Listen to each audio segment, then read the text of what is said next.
This episode of Off The Script is brought to you by WrestleCrate. WrestleCrate is a monthly pro wrestling-based subscription service, and each month, subscribers will receive a new pro wrestling-themed mystery crate. To go and subscribe, please go and visit their website at www.wrestlecrate.com and on Twitter at WrestleCrates.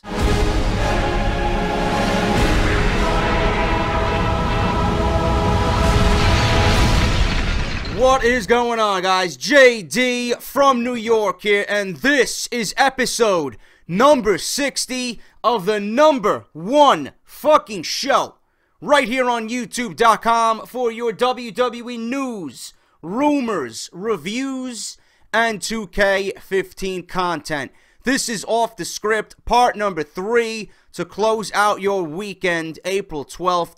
2015. Thank you so much for joining me on this Sunday morning, wherever you guys are. I appreciate all love and support. It was a big fucking weekend for Off The Script. Not only subscriber-wise, but view-wise as well, man. Thank you so much for your continued love and support. So thank you all very, very much, all right? Now, before I get into the news, guys, I got a lot of news to cover. I got Kurt Angle news. I got Chael Sonnen calling out Seth Rollins. I got CM Punk news. I got news on Batista. I got news on Scott Steiner threatening to kill Hulk Hogan. A bunch of shit that you guys should be aware of. But before I get into that, if you're not subscribed to this channel, please hit that subscribe button. I have no fucking idea what you're waiting for, man. Just like it says in the thumbnail, the best damn source for WWE news and rumors, man. You're not going to find this shit anywhere else on YouTube. You're not going to find anyone to do it better than Off The Script. If you guys are not following me on Twitter, at JD from NY206 to interact with me, I'm on there all day long. It's the best way to reach out to me and the best way to keep up to date with what I do right here on this channel. And, as always, if you guys missed Off The Script this weekend, parts 1 and 2 will be linked at the very top of the description in this very video. Please go and check them out if you did miss any part of Off The Script this weekend. All right, now, let's get into the news, guys. I'm going to start off with CM Punk. CM Punk, man. I don't know. CM Punk seems to be making headlines. He's not even stepped foot in an octagon yet. CM Punk reads his Twitter notifications, man. He's been very adamant about blocking those who are completely disrespectful. He knows the reaction of him transitioning from pro wrestling to MMA has been met with negativity. He doesn't give a shit. At the end of the day, it's about me and not anyone else, he told SportsIllustrated.com in a long question and answer this week. But yeah, I'm used to not being able to read or walk or ride a bike or drive a car. Those people who are down on me trying this, shut the fuck up and don't watch the fight. That is from the mouth of CM Punk. Good for him, man. And I agree. If you don't fucking have anything positive to say, shut the fuck up and don't watch the pay-per-view. That's all you gotta do. Simple as that, man. Alright? Punk, the former WWE superstar turned UFC fighter, as you guys all know, is currently training in Milwaukee with the likes of former UFC lightweight champion Anthony Pettis and one championship welterweight title holder Ben Askren. The 36-year-old is getting a crash course in MMA from coach Duke Rufus after a long career in pro wrestling. A day does not go by when he doesn't wish he had started MMA much sooner. Every day, Punk said, damn it, why didn't I do this 10 years ago? I'll watch an Anthony Pettis from 5 years ago and go, he was good. And then I'll watch him fight now and think, Jesus, he's still totally like, he's just a totally different fighter. Thinking about all the knowledge I could have attained. Yeah, I wish I had started this earlier. But again, why dwell? Why not just fill my brain full of knowledge today? Punk, whose real name by now you should all know is Phil Brooks, doesn't have an opponent named and is not sure when he will make his UFC debut. He said in the interview that it could be 8 months or even a year from now. Originally, he seemed set on competing in the middleweight division, but now he's leaning towards welterweight. Punk's MMA workouts have melted off the pounds, and he's currently walking at just 190 pounds.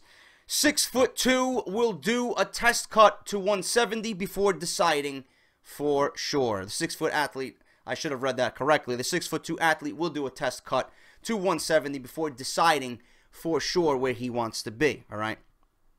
And I'm sure more is coming off. Punk said of his weight, "It's just different. I'm not lifting heavy weights every day anymore. In wrestling, it's being as big as you can. That's out the window. I have a weight to focus on." As far as the training part of it, Punk said that he has his good days and ones in which he has been humbled. "I don't think I've learned much that I didn't know already, apart from the technique," he said. "It's not like the first day I got hit in the head and said, this is actually hard. I know it was hard, and I knew what went into it when I first started." More like anything else, he's enjoying the ability to just train full-time. With WWE, he was on the road nearly 300 days per year. Now he makes a 90-minute ride from his Chicago home to Milwaukee, trains 2 to 3 times per day, and then goes home to sleep in his own bed. "What an easy job, right?" Punk said. "It's way better for me. I was burnt out on the traveling, and I was so over it." Punk thinks people think that he's crazy. Living in Chicago and driving to Milwaukee every day to train. That's the easiest thing in the world, he said about making that drive. Punk expects his length to be an advantage, especially if he fights at 170. He also thinks having the experience performing in front of 70 to 80,000 people at times in WWE will help him with the nerves heading into his first UFC fight. He knows he could get booed, and he's certainly been booed before. Punk doesn't think going from WWE to UFC is a major leap and doesn't care if others actually do. "The people who are mad or think this is an embarrassment to the UFC or the sport in general," Punk said, "I'm used to not being able to ride a bike. So when I was learning how to ride a bike, does Lance Storm come up to me and say, 'Who the fuck are you trying to learn how to ride a bike?' My attitude is punk rock across the board. Oh, and you don't think I should do it? Well, I'm going to do it, and I'm going to try to be the best I fucking can." That is from the mouth of CM Punk. Just to give you guys an update on what CM Punk is doing with his training to UFC and how it's coming along. Still no date, still no opponent, still no month for a fight at all for Punk yet. He's still training. He's still getting everything he needs to know under his belt. You're going to be watching. I'm going to be watching. The world's going to be watching. I'm going to be cheering him on, just like I would do if I was watching him in a WWE ring, because Punk is my boy. CM Punk is going to succeed. You know, I don't see a quitter in CM Punk. And if he does get humbled in his first match, I don't think that's going to be it for him, man. It's just something that he's going to have to get used to. But I do believe he will start off strong. He will start off fast. He will build himself up. And I think he will do very, very well for him. At any level, whether it's, you know, what did he say he wanted to do? Welterweight? I think he'll do well in the welterweight, man. I don't care where he goes. I think Punk will do very well whatever weight division that he's in. So I'm looking forward to it. I just wanted to give you guys an update on what's going on with CM Punk, and he's been in the news lately. So I figured I would make that the top story right here on Off the Script for Part 3. More news on Kurt Angle. Everybody was wondering why Kurt Angle didn't make the jump to WWE after being a free agent in TNA. Well, in an exclusive interview with Sports Illustrated as well, former WWE and current TNA champion Kurt Angle reveals why he did not return to WWE in 2015. I know you guys have been asking me, JD, are you going to cover the story? Yes, I am. He also discusses whether or not he still aspires to return someday, who he wanted to face in WWE upon his return, and much, much more. Angle begins the interview sharing a story about legitimately wrestling Brock Lesnar in a ring before a show in 2002, but then quickly moves on to a discussion about why he resigned with TNA Wrestling after telling fans in September 2014 that when his last TNA deal was up, he would be returning to WWE to finish out his career. Angle says, and I quote, "I haven't spoke openly about this, but I opened up my options and was going to decide between TNA and WWE. I wasn't going to leave TNA unless WWE was offering a fair deal." Sports Illustrated then writes the following to set up the rest of Angle's quote on the matter, and I quote, "Angle, who lost his father when he was only 16 years old, developed a close relationship with Vince McMahon during his 8-year run with WWE from 1998 to 2006. Yet when Angle called McMahon, he was informed that a different man now runs the day-to-day operations. Angle goes on to talk about what went down during the fall of 2014 between he and WWE. All right, this is what really happened between Angle and WWE, guys. And I quote, "Triple H is in charge. I found that out when I contacted Vince. I've always had a good relationship with Paul, so I didn't consider that a problem. But he decided they had enough talent." Bullshit. Angle is money, and there would have been a lot of money to be made with Kurt Angle. There's never enough talent, man. Never. Remember that. There is never enough talent to bring into the WWE, especially if it's a Hall of Famer like Kurt Angle. That is a bullshit fucking excuse. For the Vince McMahon who I knew, enough was never enough. He always wanted more. I don't know what was going on over there, but they even canceled our meeting. I never went to see them. They didn't even sit me down and talk to me. It blew my mind. It was as if a nobody, that I wasn't Kurt Angle.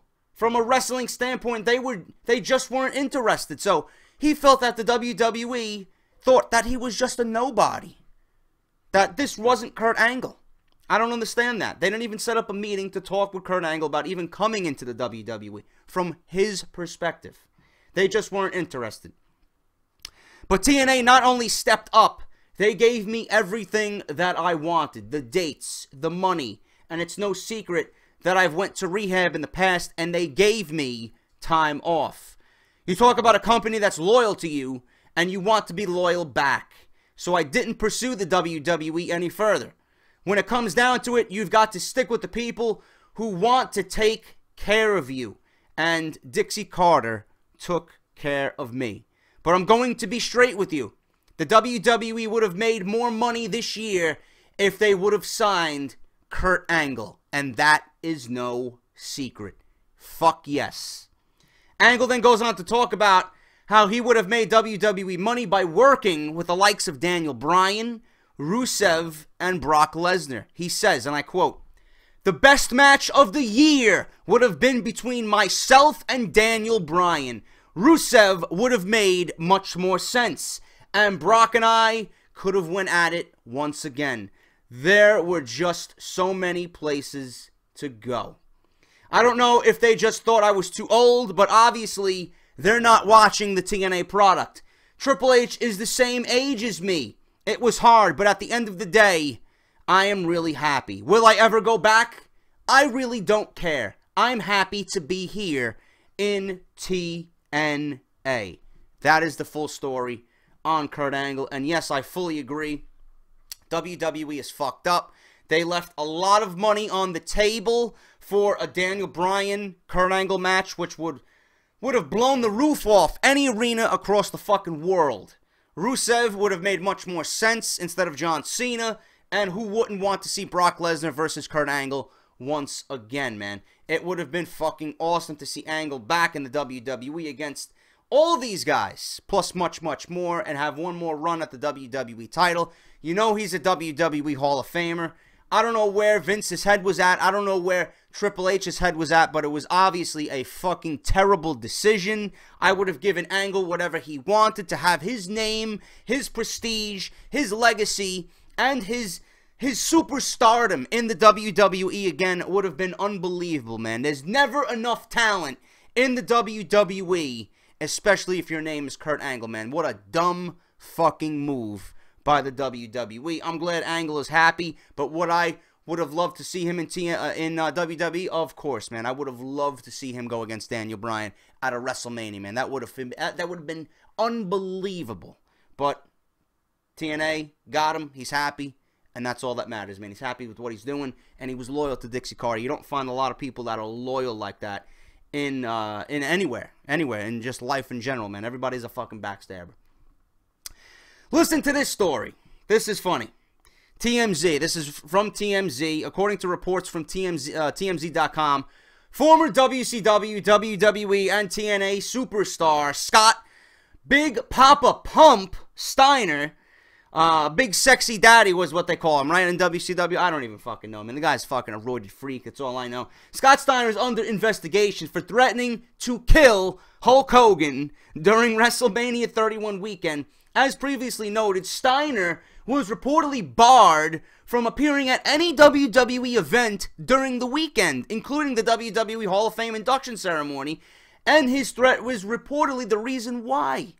TMZ reports, "Here's what we know," and I quote, "Hulk's wife, Jennifer, flew into San Jose for WrestleMania on March 26th and claims Steiner grabbed her at the baggage claim and said he has plans to kill Terry, Hulk's real name, as soon as he lands. For whatever reason, I don't know.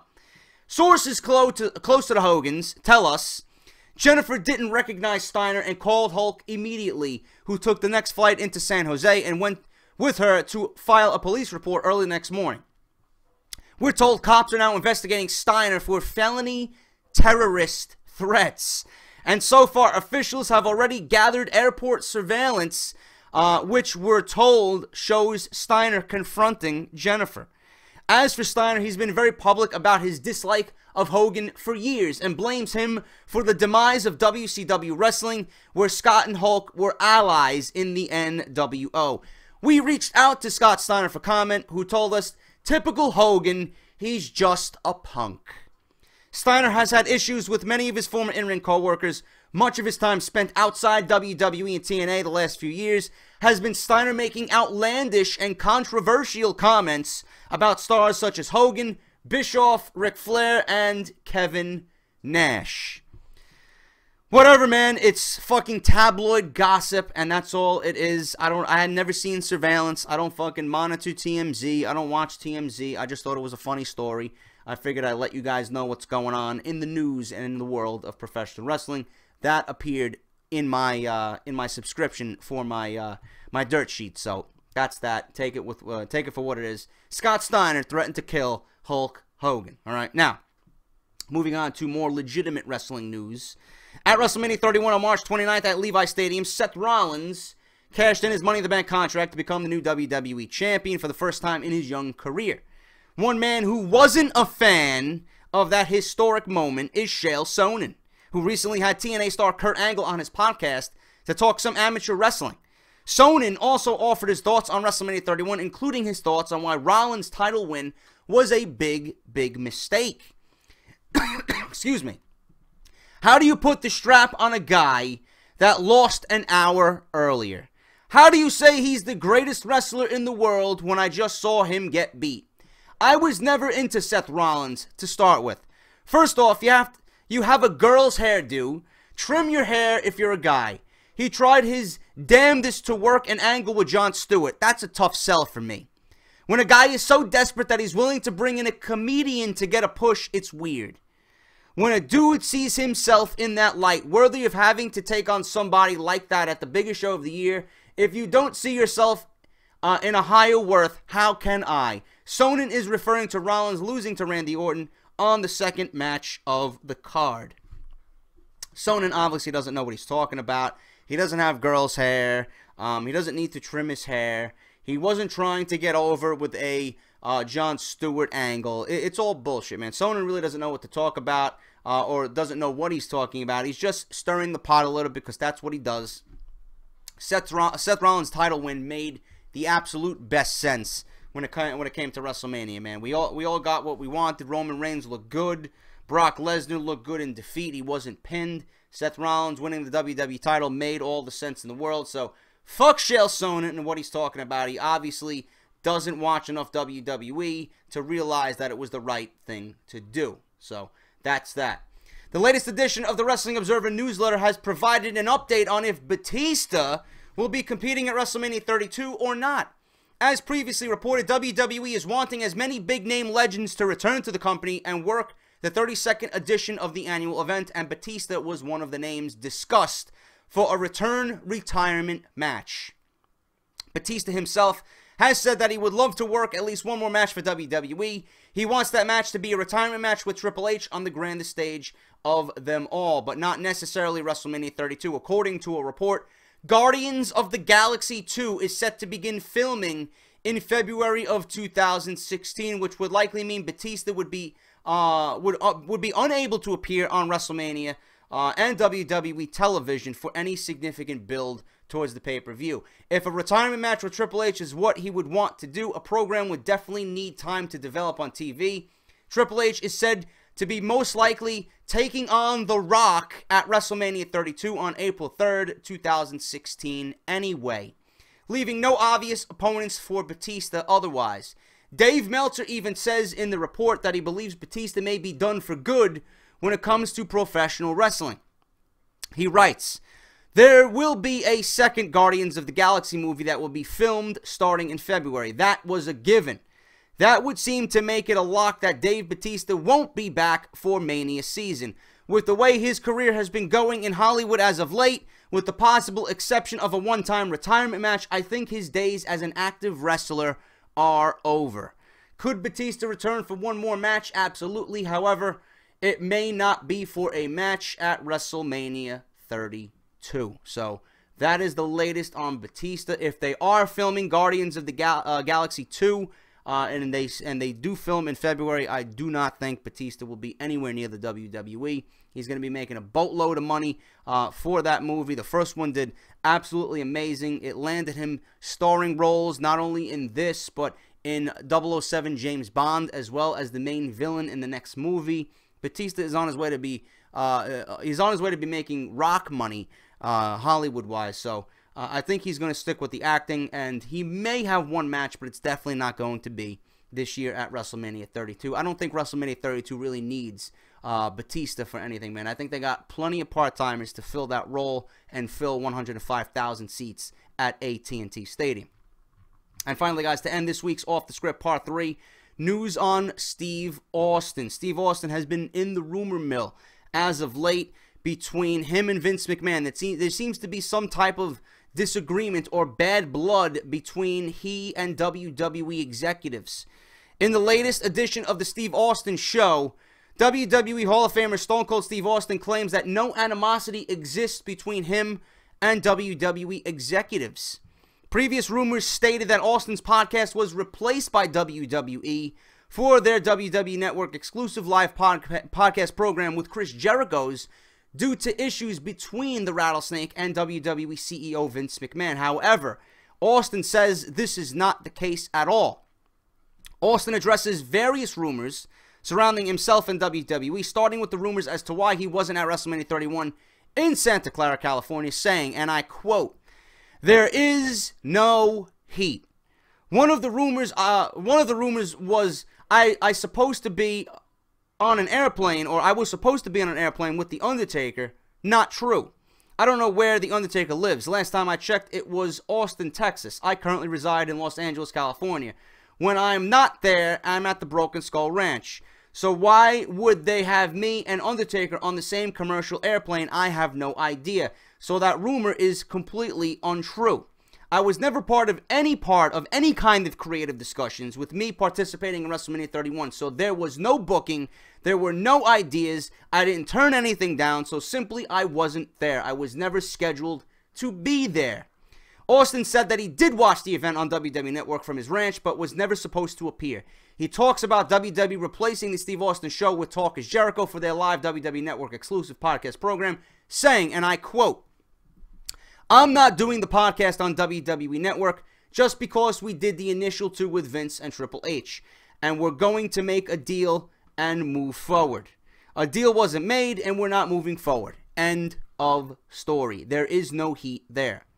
Some people said that Vince McMahon wasn't happy with the questions I was asking. Not true at all. Again, a deal could have been made. A deal was not made. WWE went the direction they went, and I'm not going in that direction. I'm not going in that direction WWE wants. Hey, man, if we partner up down the road and do business again, that will be gangbusters, because for the rest of my life, I will have WWE blood running through my veins. When WWE and Steve Austin are in business together, it's always a good thing and always a fun thing to do. So no matter what anyone says, there is no animosity from any standpoint, from WWE's point of view or from my standpoint. I'm stating the case plainly, clearly, and as efficiently as I can without going into too much more detail, which is between me, and Vince McMahon and WWE. Private matters. But for all the public things that I just talked about, those are the answers to the questions. No heat anywhere, it's cool, and I'm moving on. The Rattlesnake also opened up about not hosting next season's WWE reality show Tough Enough, stating, "Everyone says there's heat with Steve and Vince, and Steve turned down the Tough Enough gig." No, that's not true at all. I've been talking with WWE about doing Tough Enough for quite some time. Quite some time, I must say. It was supposed to be shot in February or March. Right now, we're in April. Well, it didn't happen in February or March through nobody's fault. There's so many dynamics and so many moving parts planning a show with the magnitude of Tough Enough. It takes a while to get all those pieces in order. Once WWE finally got those pieces in order and could go to camera, and it was the same exact time that CMT said, "Hey, we want to do more episodes of Broken Skull Ranch." Both things lined up at the same time, and I had previous commitments to Broken Skull Challenge. In a perfect world, had we been able to film Tough Enough in February or March, then I was scheduled to do it, and that would have been an absolute blast. So I didn't turn down any Tough Enough because I didn't have heat with Vince McMahon. That was my first reality TV hosting gig, and I absolutely loved it. And it helped get the other gigs that I have now as well. So scheduling problems prevented me from doing Tough Enough. I didn't turn down for any other reason than that. Wish I could have done it. Too bad I couldn't. That's just the name of the game. So that is what's going on between Steve Austin and Vince McMahon from Steve Austin's mouth. Take it for what it is, man. There is no heat according to Steve and Vince. So that's that, man. If you guys listen to the Steve Austin show, it's a great listen every week. I try my best to listen every week. He's got a PG version, and then he's got an adult version that he does twice a week, man. It's great. And if you're not subscribed, you should just go to Google, Android, or iTunes and subscribe, man. It's a great listen. Just like Jericho's podcast is a great listen. Jim Ross, I'm starting to listen to Taz's podcast. That's a great listen as well. And obviously you got The Art of Wrestling there with Colt Cabana.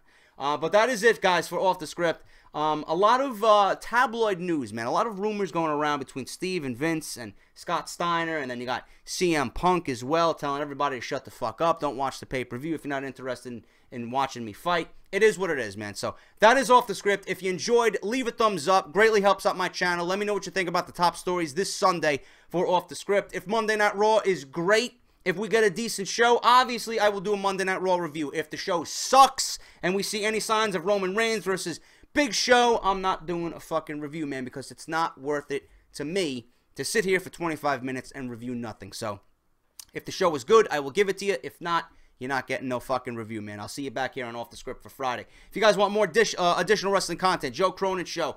Obviously, his Twitter and his YouTube always linked down below. Go and check him out. He just reached 13,000 subscribers. Good job, Mr. Joe Cronin. Justin LaBar, Josh Eisenberg, and Brian Gulish. Chairshot Reality at WrestleZone.com. Their homepage to WrestleZone link down below, as well as their YouTube. And as always, man, Wrestle Crates. Go follow these guys on Twitter.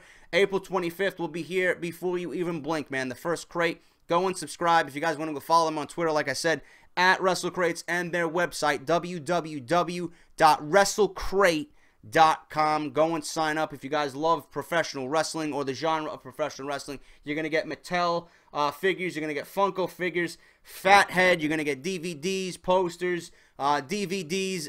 Like I said, man, you're getting it all. T-shirts. You're going to get it all in the Ultimate Crate. That's what I'm signed up for. I'm going to be doing unboxings right here on my channel. Can't wait to bring that to you guys. And like I said, if you guys want to go sign up, www.wrestlecrate.com. April 25th is the first shipment of the debut box, man. So go and sign up.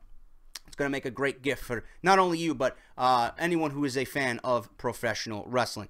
This is JD, man. Thank you for watching Off the Script, episode number 60. I will be back next week, as always, with the #1 source for WWE news and rumors right here on YouTube.com, Off the Script. I'm JD, like I said, and I'll talk to you guys next week, man. Thank you for watching, and take care.